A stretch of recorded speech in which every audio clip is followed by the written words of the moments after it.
So, guys, I want to review AEW Dynamite, and I do want to mention too that for my new subscribers, that I really like watching AEW for its ups and downs. Really, unfortunately, I want to just do it out in the living room, but the goddamn groundskeepers are out there with their leaf blowers and lawnmowers and everything like that. Really, so I just had to go into my brother's room.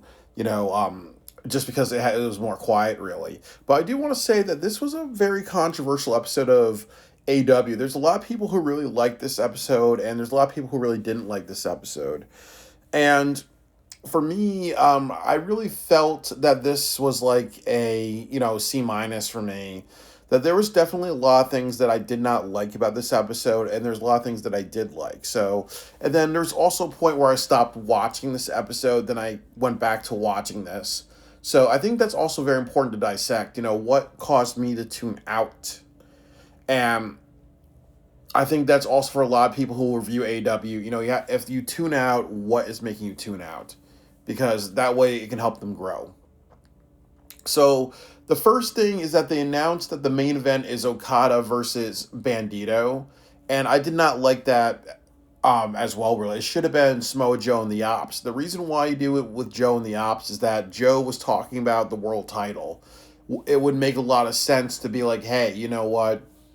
Here's the number one contender. Even though he lost, really, he wants more to do with the biggest title in the company. It makes sense for him to main event the show, really. Even though, like, when Okada and Bandito main evented, it was really to try to make Takeshita a babyface, or really just foreshadow that to happen, really. But I think that Joe and the Ops should have main evented. So I was also very happy that they did the Wrestle Dream match card. They just like did a montage of a bunch of matches, a bunch of stuff, really, because a lot of what's happening on Wrestle Dream is going to lead to future matches or a continuation of storylines. And also, I was really hoping that tonight they were going to do build to Full Gear and Blood and Guts. But the only thing that they really did was just announce that it's going to be Statlander versus Mercedes. There's no Blood and Guts build, so I take a lot of points off of that, because honestly, this show is in like 3 weeks, and they have to make sure that there is a clear direction. They should have done this tonight, really, because, 3 weeks to get people to get hype. You have 3 weeks to sell out that Greensboro arena. I would also say that like they started when they started with the Ops versus the Hurt Syndicate. Yes, they did show Hangman. Hangman said, when I find you, I will ruin your fucking life, really. So, I wish that kind of led to something on the show, really. Like, what was Hangman going to do? Like, is Hangman going to burn down Samoa Joe's house or burn down his car or whatever, really? I wish they kind of had, like, a follow-up to that, because, when Hangman gets heated, that's what we want, really. And this would have been good they had that, because it says, okay, Full Gear is, like, 6 weeks away, really. We're actually going to try to build something in San Antonio and lead to that. So it starts with the Ops versus the Hurt Syndicate, and I really like this match. I also was saying to myself, when you have MVP do that pose, really, it looks kind of stupid when he doesn't have Pyro with him. I also like this match because there's unpredictability, and I give them a lot of points because unpredictability has been an issue with AEW. You didn't know where this was going to go, really, in my opinion, because you could have said something, you could have had Hangman come out and fuck things up for the Ops. You could have done something where the referee throughout the match with Hangman attacking Joe. You could have done something where, the Hurt Syndicate take advantage of Hobbs or Shibata and you put the titles on them, or there's a distraction. Or there could have been something where Hangman could have led to the Hurt Syndicate getting titles. I also really liked the match because another thing that happened was that you had Bobby Lashley and Hobbs go back and forth a little bit, but you made them 50-50, and they didn't do that much with each other, because I think, as I said, Lashley versus Hobbs is a pay-per-view match, and that's something that can lead to a lot of really great stuff, really. There were a bunch of moves within this match, but I'm not going to go over that, but overall, it was like a 3 out of 5 match. I did not like the ending when you had had Ricochet's faction, the Demand, cause a distraction, because there's two things about it. Number one, there is a story that backstage MVP does not like to lose. So he may do the John Cena thing where he's like, okay, we lose, but there always has to be something screwy, really. So having Ricochet come out again is bad because it shows that, oh well, the ops are playing backstage politics. Oh, they can't lose clean. But the other issue that happens is that we're in all repeat. This is all repeat wrestling because now the Hurt Syndicate going to face each other again, and that's not good because you've went to this well so many times. Really, that's not the way to do things. The way to do things is that you could have Dalton Castle, and the Outrunners, and they could have done a promo. Then you have like the Hurt Syndicate messing with them, or the Demand messing with them. You could have had, um, the conglomeration versus the Hurt Syndicate. Where's this? Where do you go with?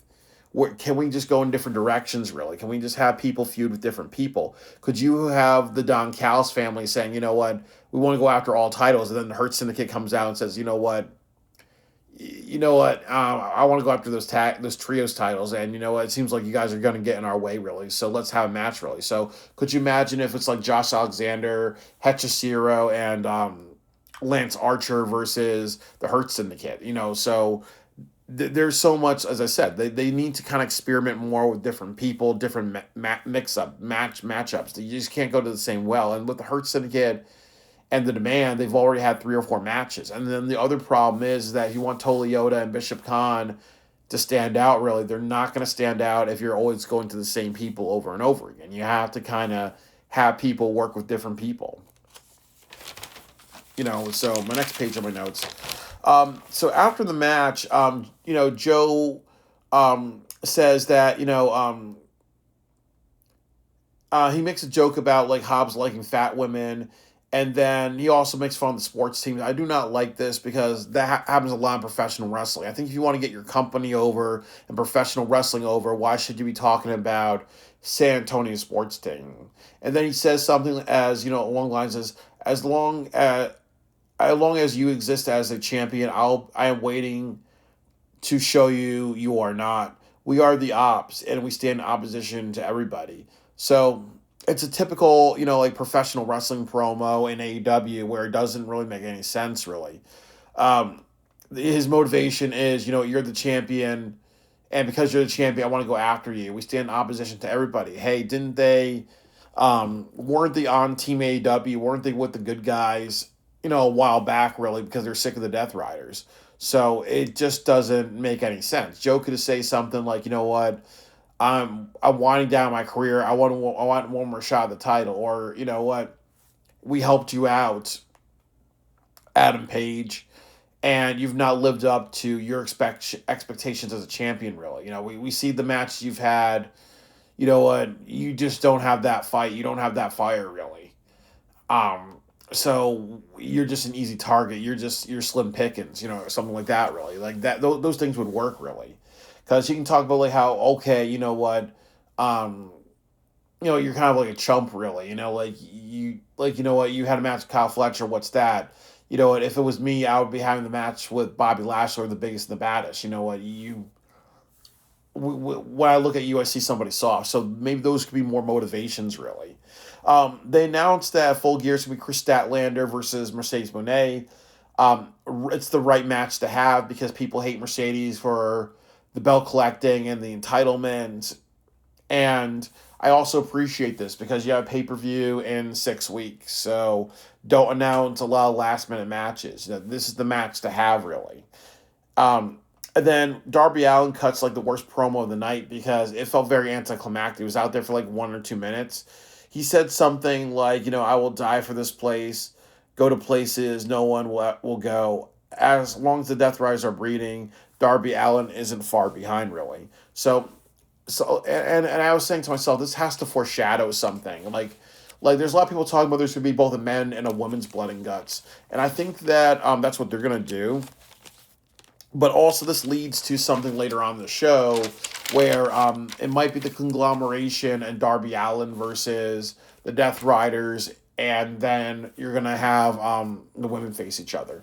The other thing that I want to say is they cut a promo with Jurassic Express, And I was a little mad about this one because Jurassic Express is very, very over. There's a lot of people doing like the hand waves and everything like that, really. So wouldn't it make sense for them to be on the show? You could have had Darby Allin do a montage. Yeah, he's over. Yes, he did. Yes, he had a significant part, really. But I think that when you have Jack Perry and a lot of people are really into him right now, wouldn't it make sense for him to be in the ring? You want like John Cena. John Cena is retiring, really, so he's on every show. It makes sense, really. Him to do montages, it doesn't make any sense. So they should have had them there. The other thing was that the Young Bucks are knocking on Tony Khan's door, and this was an interesting segment. So they're knocking on his door, and and they want another five. They want to have another big money match, and so it's gonna be four people versus four people on Collision. And then the other part of it is that FTR comes out of Tony Khan's office. So that kind of adds some intrigue. Is Tony Khan going to turn heel? Because there's talks about that. And then the other thing, too, is that is he scolding FTR because they attacked Beth Phoenix, So why is FTR in his office, really? Is there going to be, Tony Khan going to say something like, hey, you know what? You assaulted Beth Phoenix. You don't put your hands on a woman. There's a fine. Or, you know what? We got Adam Copeland's very pissed about what you did.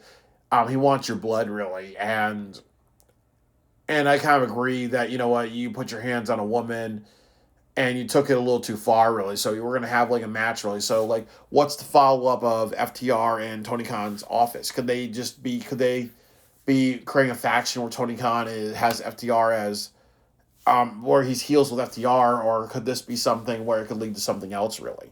The next, or could it be them being punished, really? So the next thing that happened on the card was the 4-way women's match. So it's Team Megan Bagan, Penelope Ford, Sky Blue, and Julia Hart, Harley Cameron, and Willow, and Queen Aminata, and Jamie Hayter. And then the winner of this match, decides who they're going to face in the during the tournament for the women's tag team title. So ultimately, you pick and choose your opponent, and this is all elimination matches. So it's almost like you go until you lose. So sometimes, you want to kind of knock somebody out early because that way you kind of humiliate them, be like, oh well, they're losers because they lost in the first round, really. So this was a controversial match. This is when I stopped writing notes because I have this thing too with AEW that I don't like. That first of all, you had 6 people in the first match. This match you have 8 people. You did and then you also did another triple threat match after this one. So that's just a little overkill. The other thing about this match is that you had, and I appreciate Willow and Harley Cameron, and I also really appreciate Sky Blue and Julia Hart and a few other of them just trying to do double team moves. I really, really respect that because if you're going to be in a tag team, you got to do double team moves to show that there's some camaraderie, there's some working together. We thought this out, really. So I appreciate that. I did not like that Jamie Hayter and Queen Aminata won, and the reason is that Jamie Hayter is kind of one of Tony Khan's favorites, really. So it's almost like you're it does feel like he's throwing his favorites in there. There's Athena in this, Tony Storm's in this, Mina Shirakawa is in this, so there's a lot of his favorites. So I think that the problem is, as people are saying, that it does show that the other teams like Willow and Harley Cameron, who have been working there for a long time, it shows how good are they as a team if you throw 2 people together and they are automatically winning and whatever, really. So Jamie Hayter and Aminata are going to be facing the Sky Blue and Julia Hart, and I said and I'm happy with this because you had a stipulation after the match. You had a woman on the microphone, and they talk about the stipulation, really. And that was another thing about positive about the show. You had multiple women speak on the microphone. And that's good because, you have a huge women's roster that's very overlooked, really. You have people You have people like Nyla Rose, who was highly overlooked. You know, one of the best performers that they have, one of the best talkers that they have. But you have to have people speak on the microphone. You have to have people spit that hot fire, really. And I'm pretty sure the women stood up, got the microphone tonight. Yeah, many people speak on the microphone that were women, and that's good because you got to make the women's wrestling matter. Um, and then and then also after this match, was like the Young Bucks segment. I did talk about that. And then after that was a controversial segment, was the CEO party. I actually liked this match. So what happened was that Mercedes went.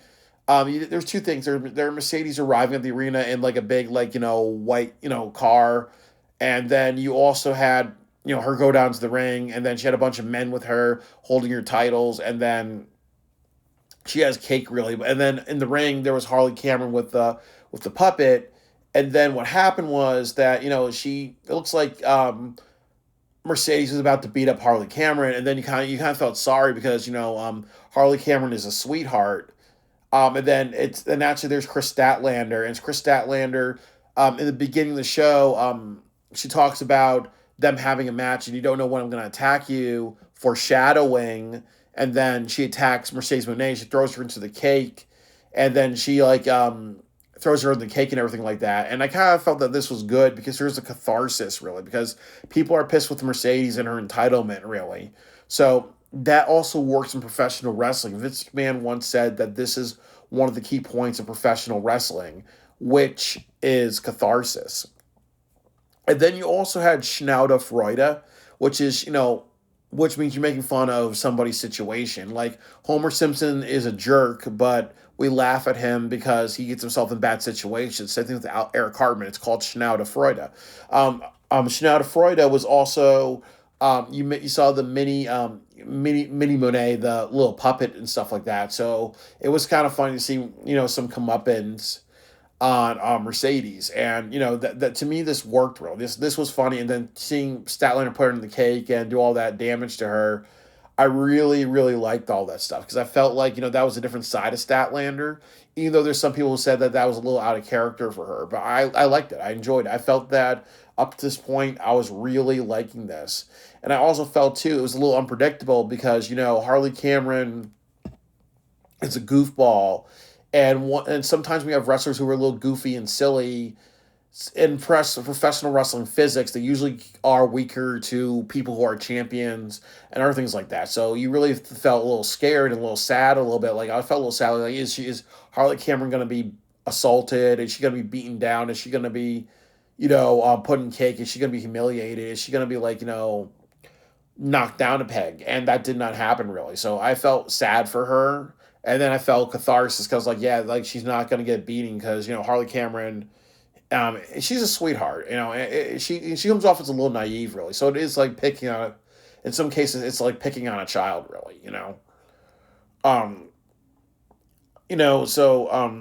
so yeah, I like this catharsis thing. You thought it was going to go one way. It usually goes one way, but with Mercedes kind of dominating the segment, it didn't go that way, and that's good catharsis.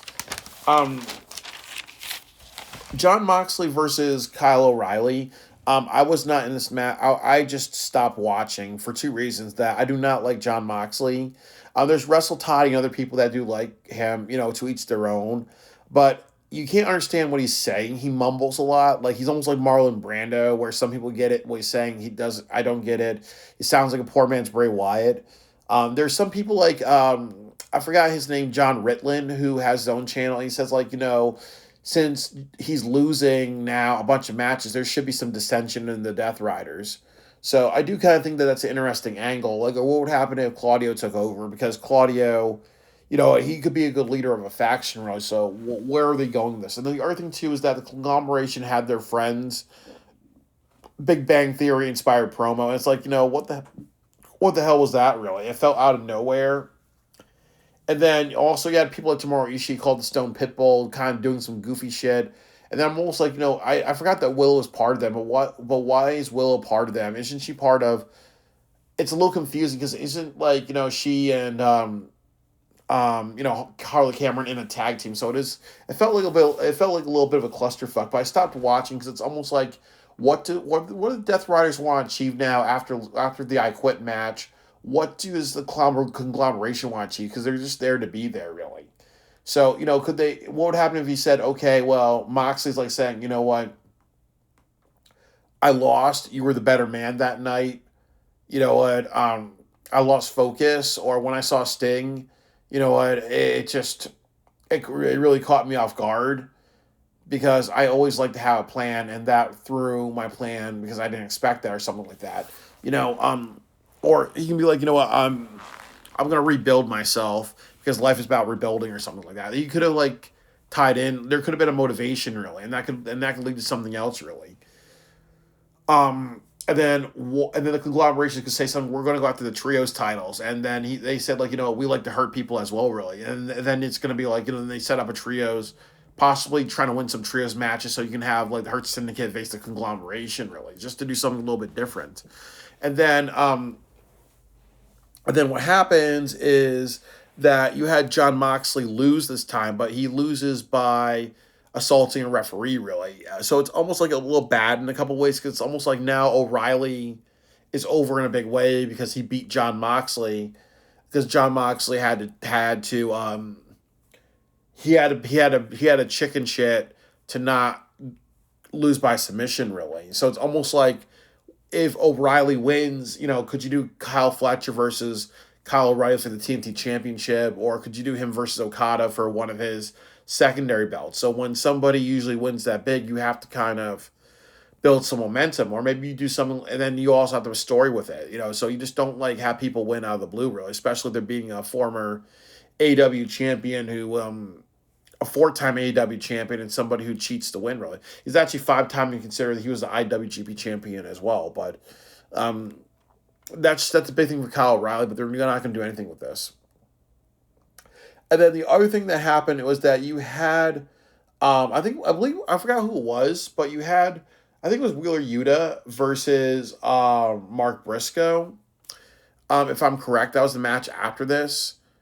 So you had two things in a row of conglomeration and Death Riders, and I really do not like that because that felt like very monotonous. And then, like I said, that they're not good factions because Moxley's a little confusing right now with what he says, really. And then also Orange Cassidy, he's the Santino Marella of AEW, really. So it's almost like how can you really take that man seriously? So and then that's also just too monotonous, really. And then it's also monotonous because you basically had three, trios matches in a row, really. So that's not good. That's bad. It should have been, multi-person match singles, multi-person match singles, multi-person match singles. You could have done you could have done two in a row and then one where you don't do that, or you could have done, one after. Well, you could have alternated, but I felt like they were overdoing the tag teams or the trios teams. And also was bad too because I was saying to myself, it was actually kind of funny. I was like saying to myself, when I think about people in AEW who consistently are on the show many times, really, I was like, where's that nigga Don Callis? You're like, where is that? Where is that nigga? Just to be funny, calling an old white guy a nigga, Don Callis. I was like, where was that nigga? Because, if this was a regular AEW show or what we've seen, he would be on the camera 3 or 4 times. I was like, where the fuck is Don Callis? And even though people don't like Don Callis, he does look like a badass, really, just like that stare and that red, glasses, and then also just the treble, really. So there is some level of intimidation to him, if you kind of look at that. There is some unsettlingness to him. I know he's there's some controversy around him, but I do like Don Callis. And also too, if you think about it, the Don Callis family is one of the best factions. It's probably the best faction in AEW because it made Ospreay, Kyle Fletcher, Takeshita all stars, really, really. So really no other faction that they've had in AEW has kind of led to anything great, really. The only other faction I would say is Jericho, because it helped give MJF, it helped MJF kind of improve a little bit. But the best faction is the Don Callis family because that's made the most stars. It has made a lot of pay per view level matches and stuff like that. But with that said, really, I stopped watching because there were too many multi person matches. It felt very repetitive. You felt like, okay, now you're gonna have um, now you're gonna do something with now you're gonna do something with Mark Briscoe and Kyle Fletcher. You're also going to do something with the Demand and the Hurt Syndicate again. You may do something with Moxley, the Death Riders, and Darby Allin again. So I feel like, again, this is all repeat wrestling, and that's unacceptable. That shows that they don't they don't really trust, they just don't have a lot of trust for trying something different, and that's not good, really. And I said to myself that, you know what, when I look at my notes, really, I'm really happy that there is a setup for, the Full Gear match, with between Statlander and Mercedes. And I was kind of saying to myself, there could be other, matches for Full Gear. You could do Claudio versus Mark Briscoe. You can do Daniel Garcia versus Mark Briscoe. You could also do maybe Wheeler Yuta versus Mark Briscoe, like loser, has to shave their head or shave his beard or whatever. There's so many things there's so many other matched combinations you could do instead of just Briscoe going back to Kyle Fletcher, one more time, really. That's just not good. And then also too, it looks like there could be a blood and guts match because at the very end of Mark Briscoe and Wheeler Yuta, fighting each other, and then commotion, and the Death Riders getting involved, and the conglomeration getting involved, and then Darby Allin getting involved. There is kind of like, what people are speculating that there's going to be two blood and guts matches. It's going to be the men's, and then it's going to be the women's. And that's not good in a way because I really think that a lot of people are expecting the women's one. So it may run into a pattern of you may pull a WWE where they have two Royal Rumbles for the men and the women's, or you may run into WWE when they have two Hell in a Cell matches or two Elimination Chambers. Sometimes there's diminishing return, and I think if you want to be a company that stands out, really, you kind of say, okay, 1 year it's going to be the men, 1 year it's going to be the women, or 1 year the men are having great feuds. So we're gonna just make it just the men, or 1 year the women are standing out, and maybe the men have something great really, but we're just gonna give it to the women because they're doing a great job really. Like maybe two in a night could be good, one maybe like every 4 or 5 years, but that should be a rarity really, and also too when you have two of the same match that are of a long duration happen back to back, diminishing return really. Um, and then I kind of saying to myself, that it's like like, about why I stopped watching. I was saying to myself, it's a bad look for the Death Riders because you have John Moxley, former champion. This is supposed to be the biggest, most important faction in AEW, and he lost 3 matches in a row. He also said, "I quit," really, and then also he bitched out to Kyle O'Reilly. Really. So this is kind of like why are you doing all this losses and everything like that, really. And then I also will just jump to this that they did a follow up of Mercedes Moné, really, and actually I don't know why, but when she was crying and tears were coming out of her eyes, that made me really really sad. Like I think that I've been through a lot of painful things in my life, but I felt like crying myself. Really, maybe I felt very sad in a way for her, or maybe like Mercedes' character is somebody that wants to be respected, or if she feels like she works really hard and does a lot of things really. So maybe her entitlement is an insecurity for respect that she wants to have. Like she wants to be acknowledged, but she goes about it in a asshole type of way, really. The same way when you look at MJF, his character is somebody who's hurting from the fact that he had a mental illness and dealt with bullying. So, it's like hurt people hurt people. They hurt people in response to it's like they hurt people in response to how life has hurt them. But they have to learn to persevere and be better. Like they have to do the Naruto thing, which just means like, hey, they got hurt by people in life, but you got to build yourself upwards, really. But when I saw tears coming out of her eyes, it really hit me in the heart, and I'm not sure why that happened to me, but I felt really, really sad. I felt like if I could, I would have given her a hug if it was appropriate. If it was appropriate, I felt that level. I felt a huge level of sadness. I really wanted to cry, and I'm not sure why. Maybe I'm changing or my brain's changing because I'm usually like not. I've gone through a lot of things in my life, so maybe there's feelings that I don't want to feel, but maybe there's a point where we change biologically and we start to feel things a lot more when we're older, really. But I really, really felt very sad for her, even though I felt very, very sad for her, and I really felt that she was really hurt emotionally from what happened, even though it's wacky ass wrestling. But I'm not sure why, but it really hit me in the heart. Um, it really hit me in the heart, and I'm somebody that it takes nuclear bombs to hit me in the heart emotionally. So it was weird that seeing tears come out of her eyes. I really felt that that was real. So it really just hurt me that she was hurting.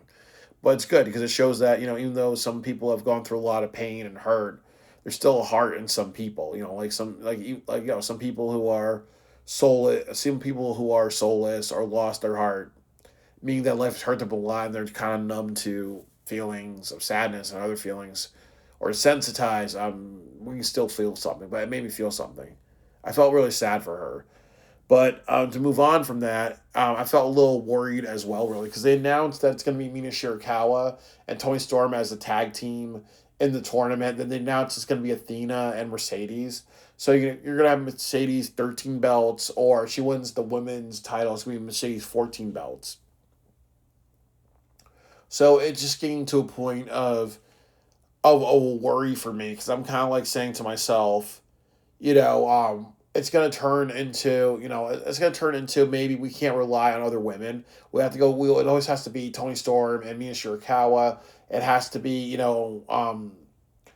has to be Mercedes and Athena, and it's also going to be a bad look because it's going to say, hey, what about this big women's roster? They have like maybe 20 or 30 women and stuff like that. So it's kind of clear showing that they don't have a lot of trust for other women on the roster. Like you have to. It's almost like it reminds me of that funny thing when they did WWE. They had the roster walk out of Raw, and it was just John Cena, Triple H, and Randy Orton. And it's kind of almost like that thing too with the women's division. It feels like they're a little afraid to kind of have matches and tournaments without these people. I do understand that, and one of my hopes is that I hope Athena and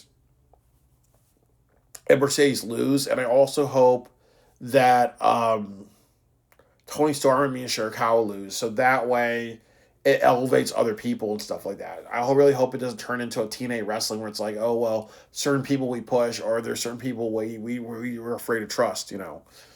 But I really think the finals is going to be, Tony Storm and I think it's going to be Tony Storm and Mina Shirakawa versus Athena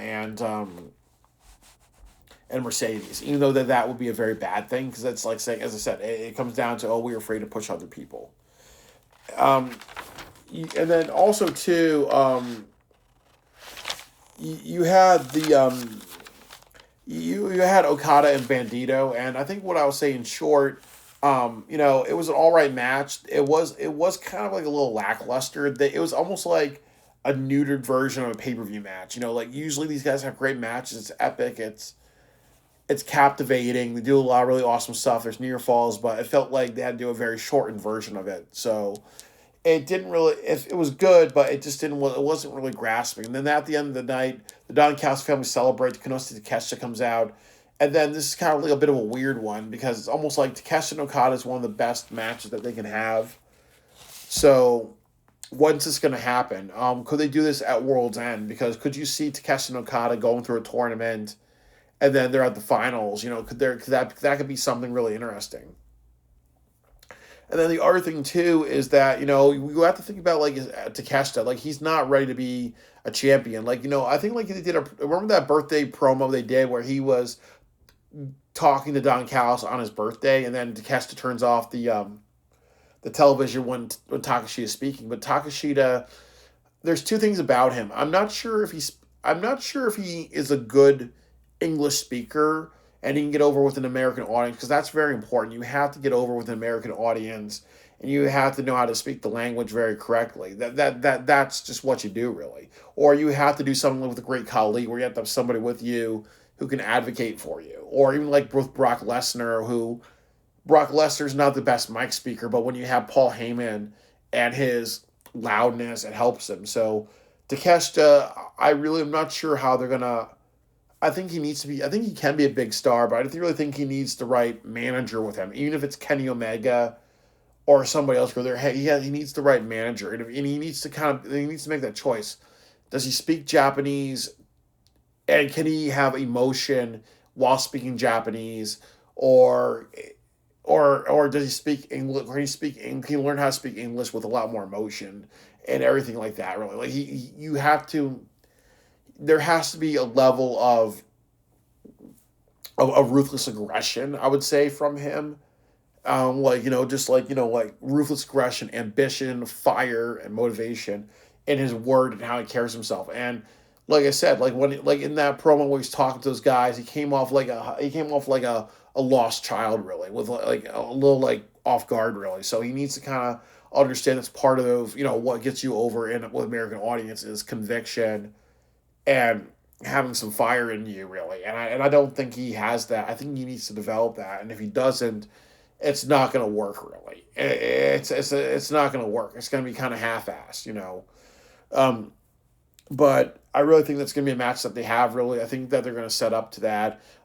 So when I look at the show, I say that the positives with the 4-way women's match. Um, I like the double teams in that. I like how they set up. Some future stuff, really. But even though I felt 50-50 about, Jimmy Hater winning, like that was the 50-50 part of the match. Hurt Syndicate versus Ops, best match on the show tonight. I'm happy they announced the women's tag team brackets. I was a little mad because they should have said, hey, the finals are going to be in full gear. Or the semifinals and the finals are going to be at full gear, really, which I think would be better. So that way you can have like three matches on the card. And then you're adding more matches to the show early on. I like Mercedes and Athena becoming a tag team because obviously they're the heels. They're going to be a tough team to beat, really. So it creates some suspense. Like, are they going to win? These are people don't want to see to win. They create some suspense, really. I like that Mina and Tekla cut a promo at the end. Tekla's kind of just like, an asshole, and Mina's kind of like, like that. She likes to have fun with herself. So, like, it's just like they say, sometimes the best work is when people extend their personalities. I was cool with this, and there was a lot of women talking to the microphone tonight. You had a lot of women wrestlers start talking to the microphone. You had Jimmy Hayter, you had Tekla, Mina Shirakawa, Chris Statlander, Mercedes, Harley Cameron. So you did a lot of just making the women just speak a lot more, because if you want women's wrestling to matter, if you want to say, hey, just like the TNA knockouts with Gail Kim and Awesome Kong and then beautiful people and other people, if you want your women to stand out, if you want to kind of build your company a lot more, you have to make people rise to the occasion. You have to make people have that fire, really, because that's what AEW was about, really. It was about a bunch of misfits rise to the occasion, having that fire and that passion. They lost that, but they do it to all the divisions. You're going to have better company. That's what's going to sell at the Wembley Stadium. So use this pay-per-view to build your women's division. You can even use this to build use Full Gear to build your women's division. Use Full Gear to develop your trios division. There's so many things that they can develop, really. Tag team division, it's a little lost. There's a lot of teams, but there's not a lot of just, team feuds and stuff like that. Weakness of the show. Moxley and Kyle O'Reilly caused me to stop tuning out. I don't care about these people. There's reasons why I don't care about it. Because the conglomeration Death Riders are directionless. They're spinning their wheels, and they also, and there's some ambiguity with them. The other thing is that with the tag team brackets, a lot of people say it's a lot thrown together teams. Yes, it is. There's a lot thrown together teams. I felt the Ops and the Hurt Syndicate should have main event, seeing that Joe was talking about the world title. That makes a lot of sense. Way too many multi-person matches.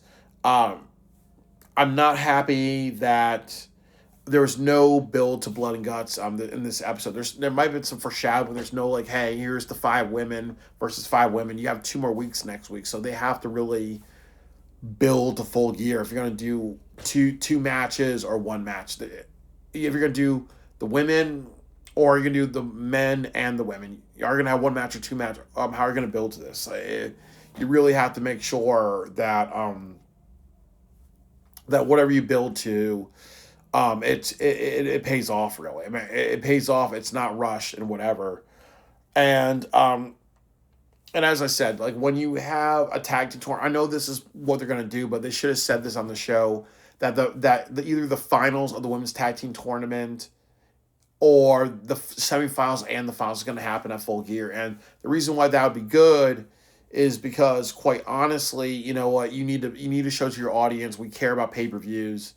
Even though it's a month and a half away, we do have matches that are going to happen really, because otherwise it becomes off like we're rushing at the last minute, and that's what AEW struggles with. So ultimately, it was a C- show. It got me to the point where I stopped watching, and I was like saying to myself, "Damn, I should cook some chili and kielbasa because I need to have something to eat before work instead of getting Burger King, you know." But it caused me to stop watching. But I came back because the main event was like two wrestlers I like really. So it's really interesting to see what they're going to do. There is some foreshadowing. There is some kind of like, stuff I'm looking forward to see really. But overall, there's a lot of just evidence that there may be a bunch more repeat stuff, and then you experiment with doing different directions. Like, Demand and Hurt Syndicate, that shit's over. Darby Allin and John Moxley, that shit's over. Kyle Fletcher and Mark Briscoe, that shit's over. It's okay to have a story where there's repeat matches, but if you're doing it excessively like AEW does, then it comes off as a cop out really. So there has to be a sense of just really just letting just experimenting with different matchups and different stories. And that's not that hard to do. That may challenge them more, but is AEW a company that challenges themselves or not?